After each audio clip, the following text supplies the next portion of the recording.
বাংলায় আসছে নতুন রাজনৈতিক দল, কবে কার নেতৃত্বে তৈরি হচ্ছে সব ফাঁস করে দিলেন শঙ্কুদেব।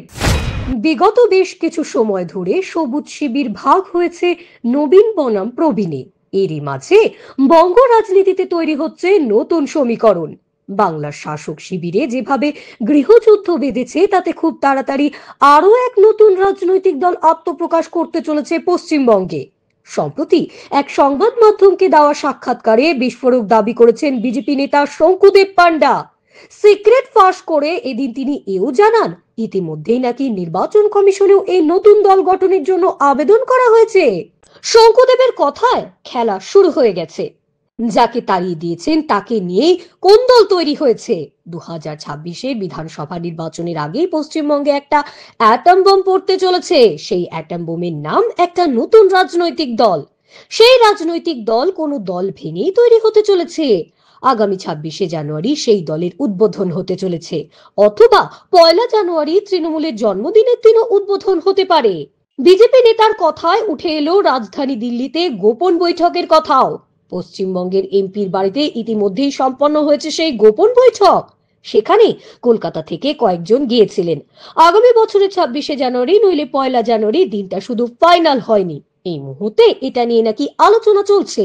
সেই সাথে এদিন তৃণমূলের কুণাল ঘোষের প্রসঙ্গ টেনে এনে তিনি বলেন, দরকার হলে কুণাল ঘোষের কাছে খোঁজ নিন। তৃণমূল কংগ্রেসের ইনফরমেশন বক্স কুণাল ঘোষ, উনি সব জানেন, ওনার কাছেই খোঁজ পেয়ে যাবেন। তবে এই নতুন রাজনৈতিক দল নিয়ে ঘোরাফেরা করছে বেশ কয়েকটা প্রশ্ন। কাদের নিয়ে তৈরি হচ্ছে এই ব্র্যান্ড নিউ রাজনৈতিক দল? 2026 সালের বিধানসভা নির্বাচনে কি তারা প্রতিদ্বন্দ্বিতা করবেন? তাহলে কি দল গুরুত্ব না দেওয়ায় এবার নবরূপে আত্মপ্রকাশ করতে চলেছে তৃণমূলের নবীন শিবির, যার নেতৃত্ব দেবেন খোদ দলের সেনাপতি? এমনই একগুচ্ছ প্রশ্ন ঘোরাফেরা করছে রাজনৈতিক মহলে। কিছুদিন আগে মোহাম্মদ সেলিম অবশ্য দাবি করেছিলেন, এই নতুন দক্ষিণপন্থী দলে বঙ্গ রাজনীতির অনেক পরিচিত মুখ থাকবেন। মূলত যারা বিজেপি কিংবা তৃণমূলে আর পাত্তা পাচ্ছেন না, তারাই এই নতুন দলে নাম লেখাতে চলেছেন। এবারে সেই নিয়ে চর্চার মাঝেই নয়া রাজনৈতিক দলের জল্পনা আরো খানিকটা উস্কে দিলেন বিজেপির শঙ্কুদেব পান্ডা। উল্লেখ্য, 2021 সালের বিধানসভা নির্বাচনের সময় নতুন দল তৈরি হবে বলে বেশ শোরগোল পড়ে গিয়েছিল, তবে সেবার তেমন কিছুই হয়নি। তৃণমূল কংগ্রেস ছেড়ে কিছু নেতা বিজেপিতে নাম লিখিয়েছিলেন, আবার অনেকে ফল প্রকাশ হওয়ার পরও ফিরে আসেন। এবারে 26-এর আগে বঙ্গ রাজনীতিতে কোন নয়া ঝড় ওঠে কিনা সেটাই এখন দেখার বিষয়।